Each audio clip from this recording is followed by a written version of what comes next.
वे काम करते हैं, हमारे पैनल के पास चला जाए और ट्रेड्स की शुरुआत की जाए। गुड मॉर्निंग गाबा सर, क्या ट्रेड लिया आपने? पहला quick single. Good morning. Stock का नाम है जेएसडब्ल्यू स्टील। 1011 पर ट्रेड कर रहा है। जेएसडब्ल्यू स्टील 1005 का स्टॉक लगाना चाहिए, ₹6 का। नियर टर्म टारगेट 1020 से 1030, ये एक जोन है, वहां तक जाना चाहिए। JSW steel. JSW steel. वैसे जीएम ब्रेवरीज के साथ जो आप चर्चा कर रहे थे, सूला के लिए भी खबर पॉजिटिव हो सकती है। सूला भी बढ़िया, मेरे ख्याल से 3-1% धीरे धीरे करके इंचअप कर गया। ये देखिए सूला, ये भी मेक इन महाराष्ट्र ही है। खैर, पहला पिक ले लिया अपन ने क्विक सिंगल में, जेएसडब्ल्यू स्टील। मानस, ट्रेड कौन सा? तो देखिए, एक्साइड पे खरीदारी करने की राय रहेगी। 2 दिन पहले स्टॉक ने अपने 200 मूविंग एवरेज को ब्रेक किया था और लगातार पिछले 2 सेशन से 200 मूविंग एवरेज के ऊपर सस्टेन हो रहा है। आज के मूव को देख के लग रहा है कि यहाँ पर अप मूव एक्सटेंड हो सकता है, इसलिए 402 402 रुपए के स्टॉप लॉस से एक्साइड में खरीदारी करने की राय रहेगी। 417 417 रुपए तक के टारगेट्स पॉसिबल है। चाहे तो ऑप्शन ट्रेड ले ले, 410 का कॉल ऑप्शन जो 9 रुपए के आसपास ट्रेड हो रहा है, इसमें आपको 6.50 रुपए के स्टॉप लॉस से 15 रुपए के टारगेट के लिए खरीदारी करनी।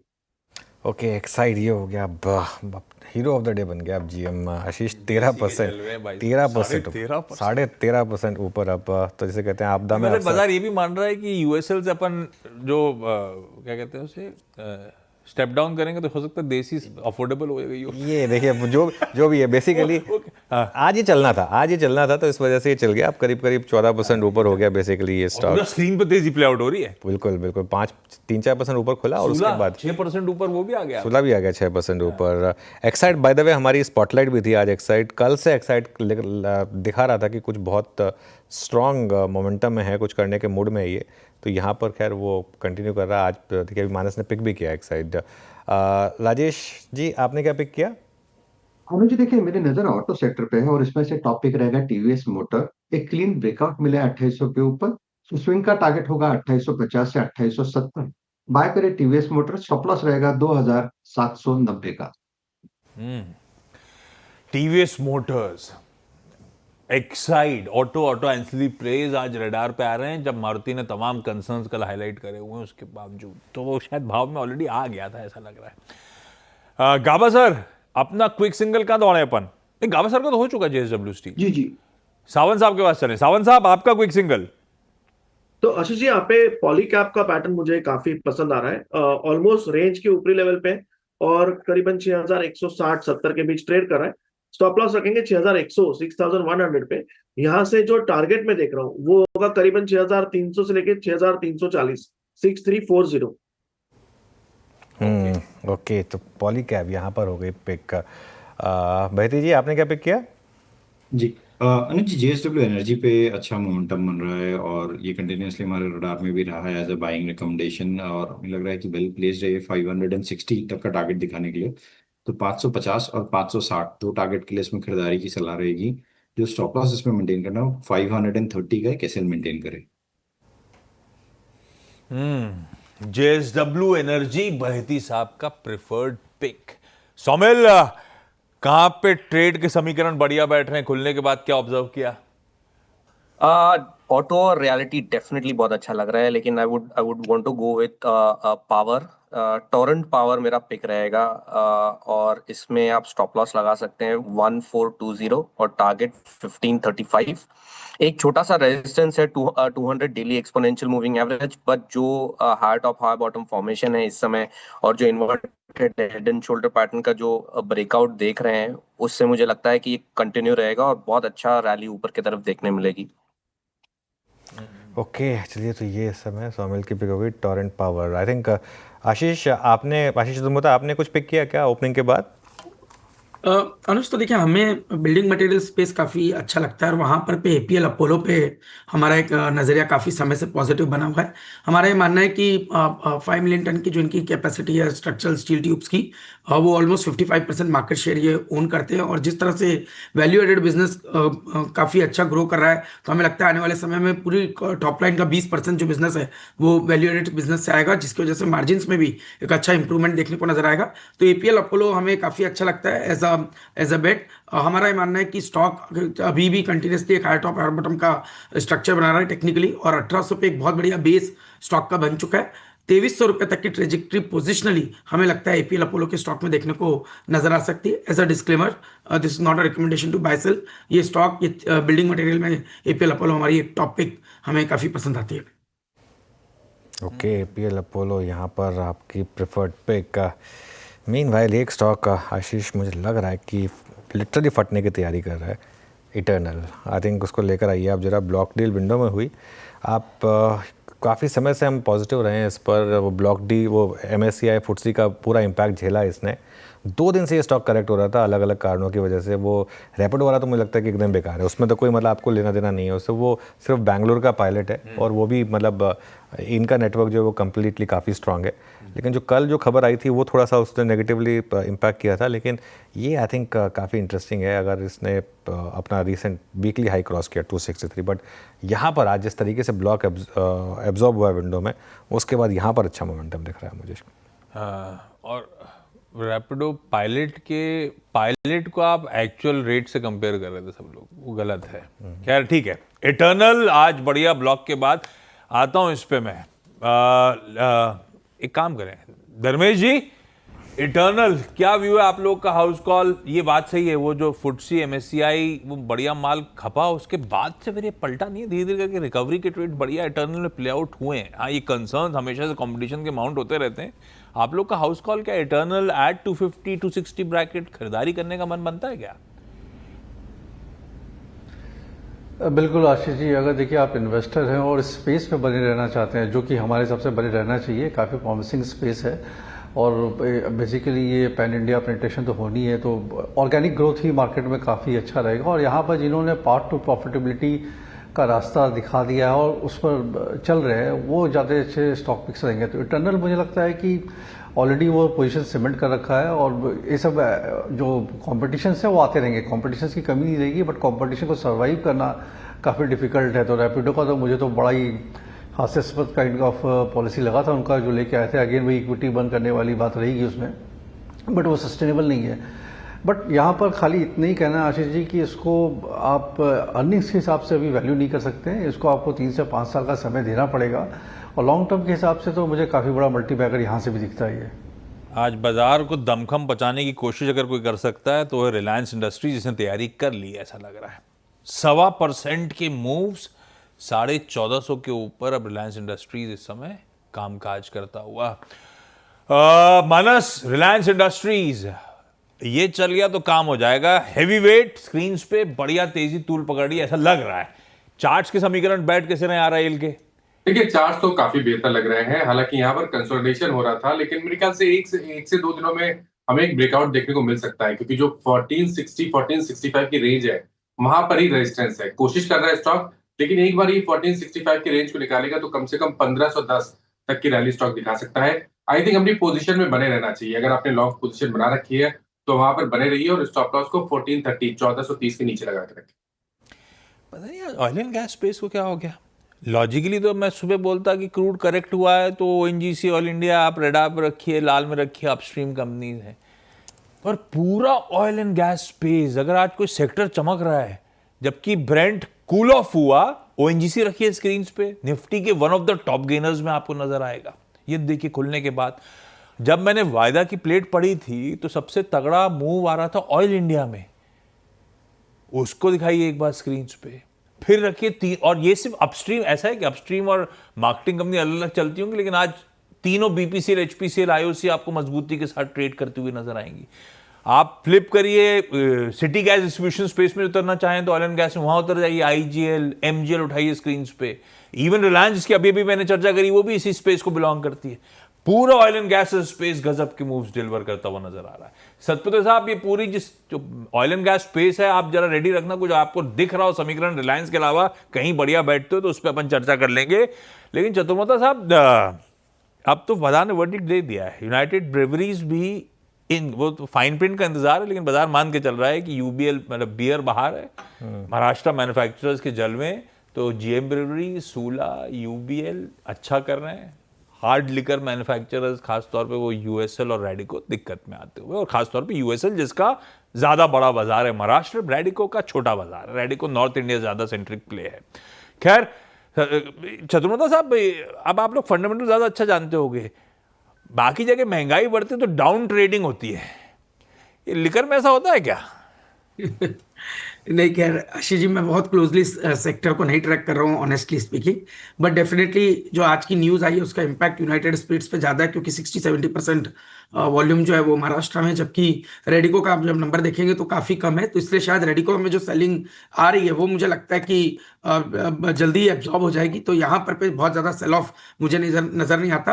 तो मुझे लगता है अगर सिर्फ इस स्पेस में ही कोई स्टॉक देखना चाहिए तो रेडिको मुझे लगता है ऑन डिप्स काफ़ी अच्छा लगता है। ऑब्वियसली महाराष्ट्र फोकस्ड कंपनीज जिनकी अनुज ने बहुत ही टाइमली चर्चा की, वो मुझे लगता है वो तो अच्छी है, बट क्योंकि अब ऑलरेडी एक मुंह आ चुका है तो अब रिस्क रिवॉर्ड क्या है वो कहना मुश्किल है, बट डेफिनेटली मुझे लगता है रेडिको खैतान एक स्टॉक हो सकता है जहां पे डिप्स में आपको एक बाइंग इंटरेस्ट आता हुआ नजर आएगा।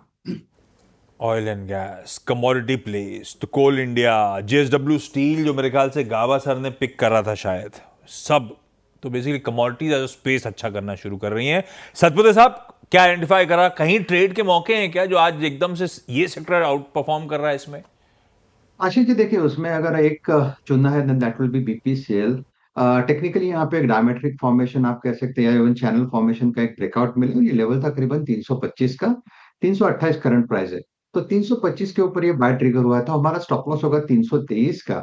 स्विंग ट्रेडिंग के हिसाब से इसका एक रेजिस्टेंस आएगा 330 का, लेकिन फॉर्मेशन इतना स्ट्रांग है, मुझे लगता है इवेंचुअली ये 340 345 तक जाएगा, तो एक फ्रेश ब्रेकआउट है, इसे चेस करें विद स्टॉप लॉस ऑफ 323। आज कैबिनेट मीट भी है, ऑयल गैस चमक रहा है, पता नहीं, देखते भैया। काफ़ी दोनों चल रहे हैं, और सब तरह के। अपस्ट्रीम और डाउनस्ट्रीम दोनों चल रहे हैं, बिल्कुल। तो काफ़ी इंटरेस्टिंग टाइमली पिक किया आपने ये इसको। निफ्टी एनर्जी इंडेक्स यहाँ पर मोमेंटम अच्छा आ रहा है, तो ये क्लियरली एक अच्छा मूव मार्केट के लिए। मीनवाइल निफ्टी अब ग्रीन में आ रहा है और अच्छा मूव यहाँ पर करीब करीब 30-31 पॉइंट 25,135 पर, और मिड कैप भी अच्छा चमक रहा है। बैंक निफ्टी 2 दिन से थोड़ी दिक्कत कर रहा है, हमारी लगातार बात हुई है, यहाँ पर थोड़ी दिक्कत है, लेकिन अभी थोड़ा सा टाइम देंगे इसको, देखते हैं कितना आगे जाएगा। ओके, इस बीच HAL का कोई अपडेट? हरेम आ गया वापस, डिफेक्ट इन्वेस्टिंग, कुछ इन्वेस्टिगेशन कमेटी थी, मेरे ख्याल से प्रचंड का मामला होगा, प्रचंड हेलीकॉप्टर की उड़ान को मंजूरी दी गई, ठीक है, सेंटिमेंट पॉजिटिव टाइप है, ठीक है, छोड़ दीजिए इसको।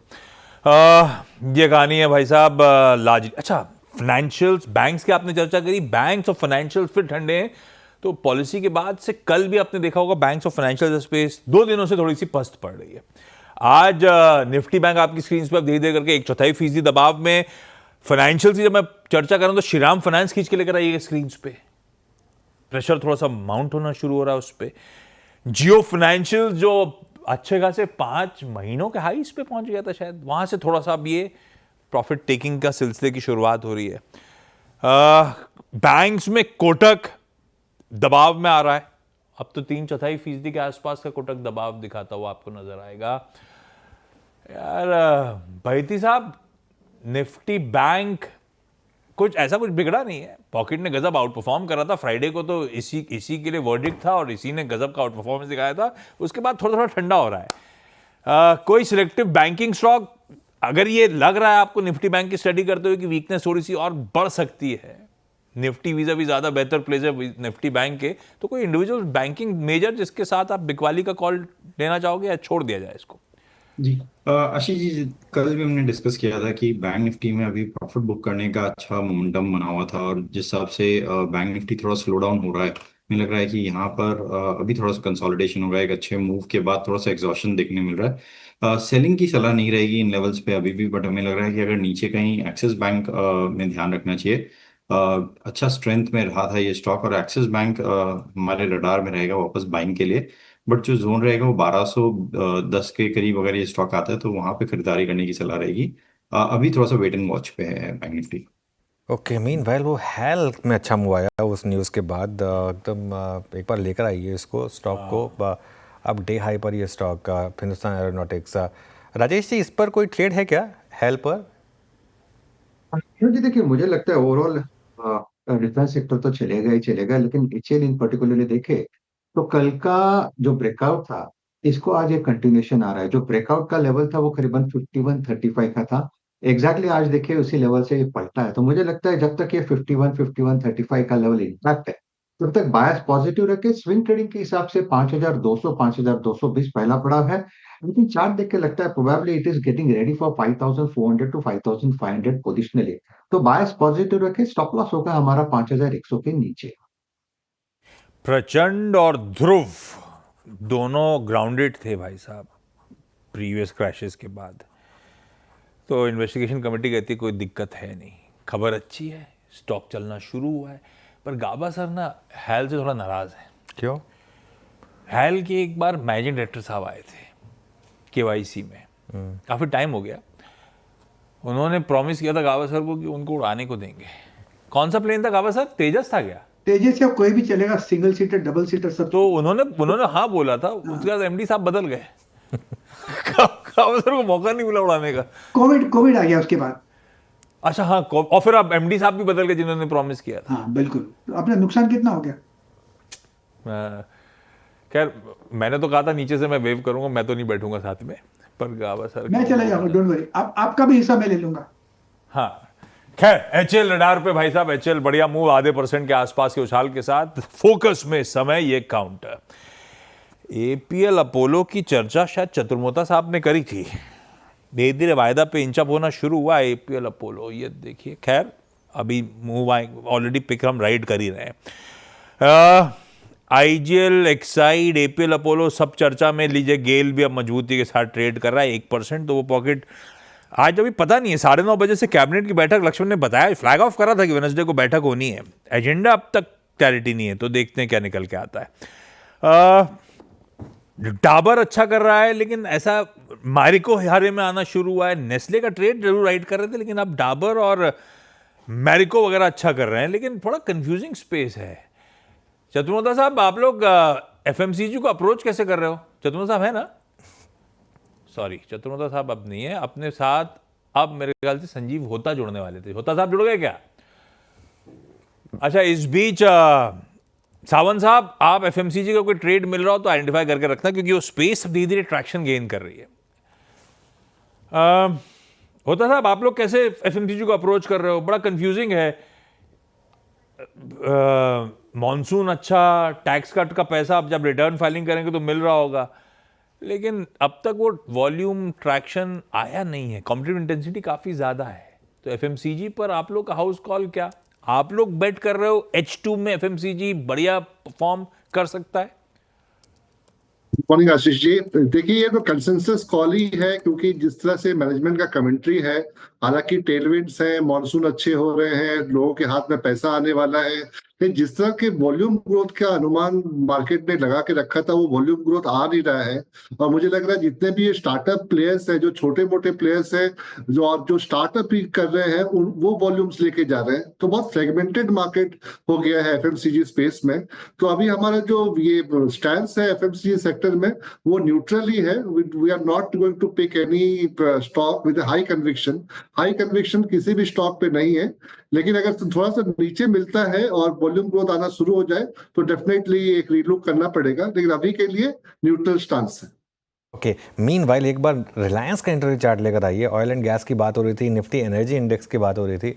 रिलायंस और निफ्टी का कंट्रीब्यूशन देखिए, अब आपको नंबर 1 पोजीशन पर रिलायंस दिखेगा कंफर्टेबली, और काफ़ी स्ट्रॉन्ग कंट्रीब्यूशन इस समय निफ्टी पर रिलायंस का करीब 38 पॉइंट। निफ्टी कुल मिलाकर 20 पॉइंट ऊपर है और 38 पॉइंट तो रिलायंस की तरफ से आ रहे हैं। तो रिलायंस में अच्छी मजबूती इस समय। उसके अलावा BPCL, HPCL कुछ तो मार्केट सेंस कर रहा है। ये मार्केट कुछ सेंस कर रहा है ऑयल एंड गैस से रिलेटेड, तभी इस तरीके का आपको यहाँ पर मूव दिख रहा है। शानदार मोमेंटम है पूरे के पूरे स्पेस में आशीष। कुछ तो है। अब वो या तो एक्सपेक्टेशन है या बाकी कुछ होने वाला है, देखते हैं। पर ये सच है, हर तरह के ऑयल एंड गैस स्टॉक, हर तरह का, upstream, marketing, downstream, gas, city gas, सब आउट परफॉर्म कर रहा है।